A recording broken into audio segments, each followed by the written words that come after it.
Deep in the southern Nevada desert, in a remote expanse of dry lake beds, jagged mountain ridges, and sun-scorched terrain, lies one of the most secretive and most mythologized locations in the United States, Area 51.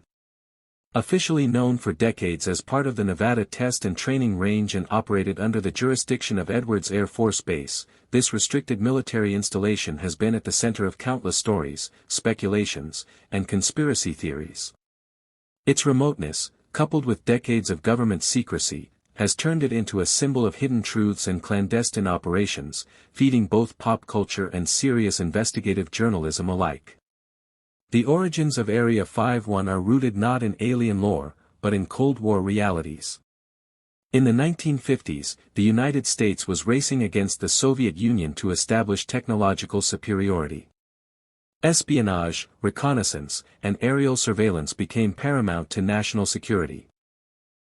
The Central Intelligence Agency, in collaboration with the U.S. Air Force and defense contractors, needed a place isolated enough to test highly classified aircraft, away from prying eyes and international detection. Groom Lake, a dry salt flat north of Las Vegas, provided the perfect natural runway, hidden within the Nevada desert and far from civilian populations. It was here, in 1955, that construction of the facility began, largely to test the U-2 reconnaissance plane. The U-2 program demanded secrecy of the highest order. Capable of flying at unprecedented altitudes to photograph Soviet installations, the U-2 needed testing in conditions where both the Soviets and the American public could not observe it. Pilots, engineers, and military personnel were brought to the base under strict confidentiality agreements. They lived in makeshift quarters, often in harsh desert conditions, cut off from the outside world except for occasional trips to Las Vegas. Workers would often fly in from Burbank, California, on unmarked planes that later became famous as Janet flights. For years, those who worked there would not even tell their families what they did. The aura of secrecy surrounding their jobs contributed to the legends that would later bloom. The U-2's testing was successful, but it was only the beginning. Throughout the 1960s and beyond, Area 51 became the cradle of black projects. The A-12 Oxguard, a sleek, high-altitude reconnaissance aircraft developed by Lockheed's Skunk Works, was tested here. Its successor, the State Route 71 Blackbird, also owes much of its legacy to Area 51. These planes were capable of flying faster than Mach 3 and higher than 80,000 feet, feats that pushed the boundaries of aeronautical engineering. Pilots who flew them became legends, but their work remained hidden for years. Alongside these projects, stealth technology was being pioneered in the Nevada desert. The F-117 Nighthawk, the world's first operational stealth aircraft, was tested at Area 51 in the 1970s and 1980s under extreme. The new century brought with it both technological advancements and renewed public obsession with Area 51. In the aftermath of the Cold War, one might have expected the secrecy surrounding the base to lessen, yet it intensified in certain ways. The war on terror shifted priorities for the U.S. military, but the need for advanced surveillance and strike capabilities only increased. As drones emerged as a dominant tool in modern warfare, many believed that their earliest prototypes were refined in the hidden desert runways of Area 51. Reports surfaced that remotely piloted aircraft such as the Predator and Reaper had connections to testing done in the Nevada desert long before they entered the public eye. Some journalists and aviation experts speculated that even more advanced unmanned systems, capable of stealth operations and autonomous decision-making, were being tested there under strict classification. The facility itself continued to grow. Satellite imagery showed new hangars, extended runways, and mysterious installations that hinted at ongoing expansion. One particularly massive hangar, built in the early 2000s, fueled speculation that it was housing a new generation of aircraft, possibly larger than any previously tested. Defense analysts wondered whether hypersonic technology, aircraft capable of flying at speeds above Mach 5, was being perfected there. Others theorized about spaceplanes, vehicles that could operate in the upper atmosphere or even in low Earth orbit. The culture of silence remained absolute, no official confirmation was ever given, but the circumstantial evidence kept curiosity alive. Meanwhile, the mythological aspect of Area 51 became stronger than ever. Documentaries, news specials, and online forums devoted endless hours to analyzing every scrap of information. The internet gave UFO enthusiasts and conspiracy theorists a new platform to share ideas, compare satellite photos, and trade eyewitness accounts. Stories of alien autopsies, reverse-engineered spacecraft, and secret underground tunnels filled discussion boards. While much of it lacked verifiable evidence, the sheer volume of speculation blurred the lines between reality and imagination for the wider public.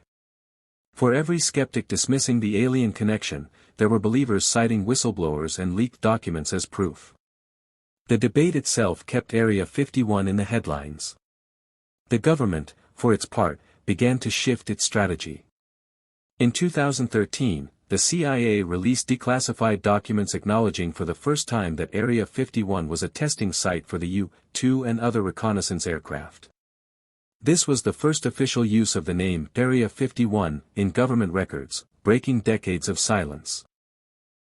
For many, this admission confirmed what aviation historians already suspected, but it also reignited questions. If the U-2 and State Route 71 programs were now declassified, what projects were currently underway that remained hidden? The release answered a few questions. The aura around Area 51 had by now transcended its reality as a top-secret military base. It had become a cultural symbol, woven into the fabric of American folklore. As the 21st century unfolded, the curiosity surrounding the desert installation only grew deeper.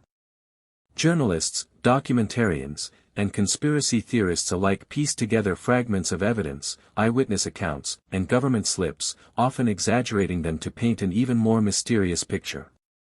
The barren Nevada desert, with its silence and isolation, served as the perfect canvas for speculation. With every photograph of strange lights in the sky, every interview with a retired military engineer, and every declassified memo that hinted at something bigger than weapons testing, the mythology expanded. For locals, life in the nearby towns like Rachel, Nevada, became intertwined with the legend. Businesses sprouted to cater to enthusiasts making pilgrimages to the outskirts of the base. The Little Ale Inn, a quirky diner and motel, became famous worldwide as a hub for UFO hunters and curious travelers. Its walls filled with photographs of supposed sightings, alien murals, and guest stories, it thrived on the mystique of Area 51. Tourists flocked to purchase alien-themed souvenirs, take selfies with the Extraterrestrial Highway sign, and scan the skies for anomalies. For the residents, what was once a dusty remote town became an accidental tourist hotspot, though the influx of outsiders also brought challenges. Meanwhile, security around the base remained as intense as ever. The perimeter was closely monitored by patrols known informally as camo dudes, dressed in camouflage, who would appear suddenly in white trucks to warn off intruders. Warning signs made it clear that trespassing could result in fines, arrest, or even lethal force. Stories circulated of tourists who ventured too close, only to be swiftly detained, interrogated, and fined before being released. The presence of high-tech surveillance systems and motion detectors in the desert heightened the sense that the base was impenetrable. The military gave little away, feeding into the narrative that whatever was inside had to be more than just planes and drones. In 2013, a significant moment came when the CIA officially acknowledged Area 51 for the first time in a declassified document obtained through the Freedom of Information Act.